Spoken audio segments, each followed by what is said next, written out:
Welcome back, Jason Christiansen. Going through the new repc. This is Section 8, Buyer's Condition of Purchase. Not much has changed here, and this is common knowledge, but this is fun to go through with your buyer to explain what by when. And this, it's there's not as many twists and turns in it, but this is vitally important, so they can understand what needs to happen by when in order to move things along. Okay. So due diligence, and these are the same contract deadlines here. So we're hitting the first thing. So the due diligence, and you can check is or is not. I always recommend you check is, otherwise you've destroyed all your deadlines, because pretty much you just go to that settlement deadline and that's it. What in the case of a realtor who perhaps misses that box and doesn't check either is or is not? Is there a default? No. Okay. One of the boxes must be checked. Okay. Or it just comes back and somebody's got to check. Yeah. And then at that point, and this is I guess more of a general question for the entire repc, if somebody misses a box, does it then have to be re-signed or reinitialed by all affected parties? So, differing opinions, right? When you sign the very last page of a contract, there shouldn't be any substantial changes in the contract from that point, right? Rather than writing a new contract, it's common to have a change initialed and dated. So that would likely be a remedy. Another likely remedy would be if there is no box checked there, someone just checks it and makes everyone aware. The danger in that is you are making substantial changes to a legal document without verification of knowledge of all parties involved, which is fraudulent. Right? Even if it's true or with the best intent, you're making substantial changes. Okay. Anyway, so yeah, check a box. It says the buyer's obligation to purchase the property is or is not conditioned upon their due diligence, right? They're going to look at the property.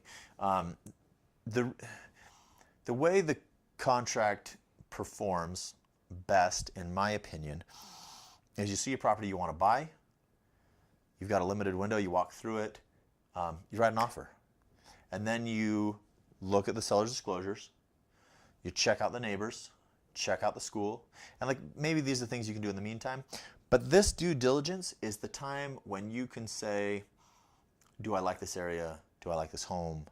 A lot of times people say, I want to live in between these cities, and so they're not going to go to every school. They'll see a house, this is in the general area, like, okay, what school district am I in, la la la la. We'll see that. My kids will be bused, do I drop them off? Stuff. So due diligence. Do I like my neighbors? Do I like the condition of the property? Things I didn't see. It goes over the right to cancel and what it takes. Basically, by the due diligence, the buyer says, I don't want to buy your house because I don't like it. Right. This is probably a good time to mention that that's not just home inspection related. You know, obviously if they find meth and mold, they have the option of canceling. But maybe they do a review of how many sex predators there are in the neighborhood. Or, you know, I guess it could be anything. So as a result of this, they can walk away for any or no reason. Is that right? Yeah.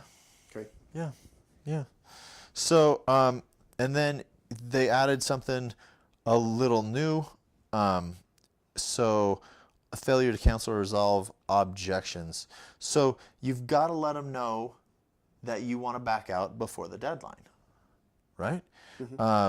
If you don't let them know by this deadline, the earnest money is non-refundable. They just made that more clear. Okay. 8.2 is the same thing, but with the appraisal.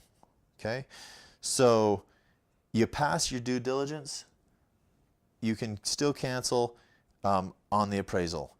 And so this isn't a financing, this is an appraisal. So sometimes when people do cash offers, they just say, I'm going to buy it for cash, I don't care what appraise is for. This is interesting though, because this is legally binding contract. It works both ways. So if they say it's conditioned upon the appraisal and they're buying it for cash and they decide they don't want an appraisal done, the seller can still require an appraisal because the condition to buy the property is conditioned upon an appraisal. Is that a box you check, or is that just the way it's written? Is or is not. Okay. So just know what your buyer is going to go through. If they're buying it cash, they're not going to get appraisal. Is not. We don't care. We're buying the house. If there's going to be an appraisal and you want it conditioned on the appraisal, check is. Now, this is kind of similar wording to what's in the FHA-VA addendum, where it says that at any time, this is the amendatory language, if at any time the appraised value doesn't come in, the buyers can cancel. This just says by the deadline, right? Okay. So once again, failure to cancel. If you don't cancel before the deadline, you've lost your money, even if it doesn't appraise for. So if the appraisal is delayed, doesn't matter. Even if it's not your fault that it was delayed. Right, unless you have the FHA-VA addendum. Okay. Which is another thing. And then we go into financing. So this is interesting. So there's no financing required or financing required, right? You've got to disclose it. So yeah, a lot of times you go into financing required, which is all new. So it says this is conditioned upon them getting a loan, right? And then it says the right to cancel before the financing appraisal deadline, the right to cancel after the financing appraisal deadline, and it covers the cure. So this is where it talks about the additional earnest money. So you can do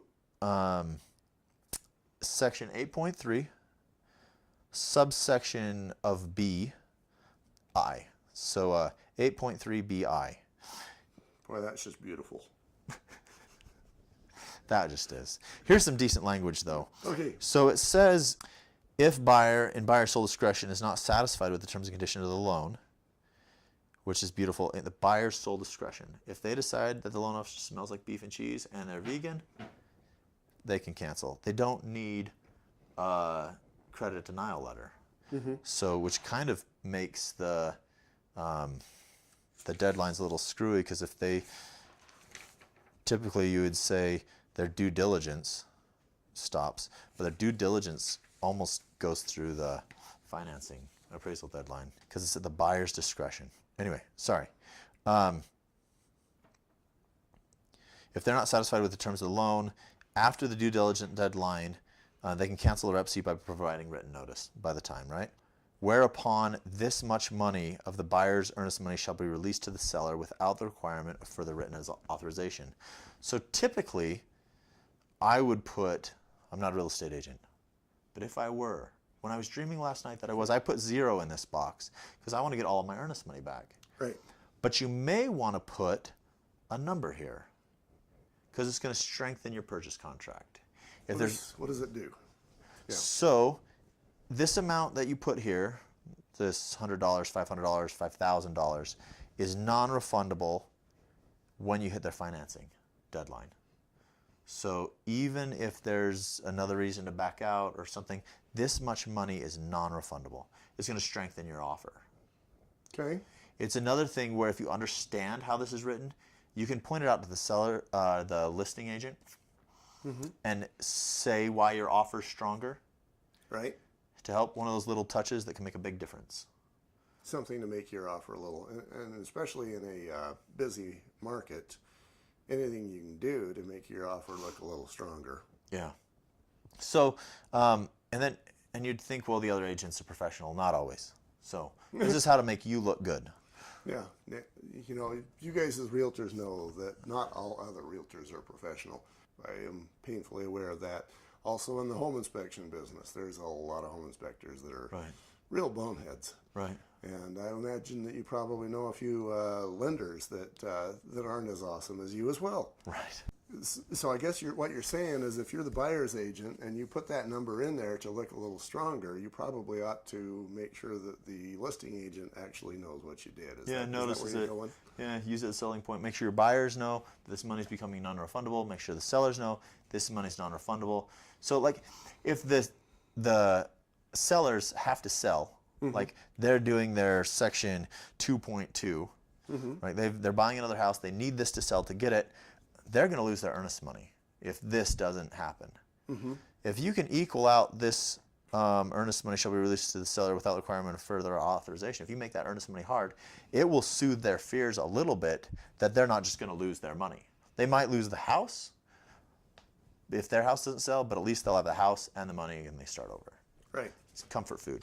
So, and then it goes over the right to cancel after the financing and appraisal deadline. And I love the clarification that is given here. It says, and this is subsection III. So the earnest money deposits, if applicable, shall be released to the seller without the requirement of further written authorization from the buyer. The seller agrees to accept as the seller's exclusive remedy the earnest money deposit or deposits, if applicable, as liquidated damages. Buyer and seller agree that liquidated damages would be difficult and impractical to calculate.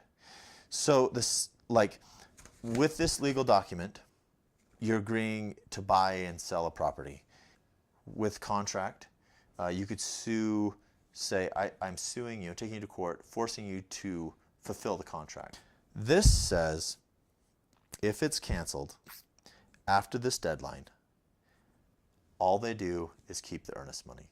That was the... They don't have the right to force you to sell the house. Right.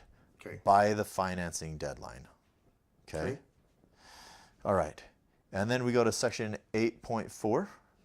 Do we want to take a break or let's continue do on? the break. All right. And how was it that Arnold said it? We'll be back. All right.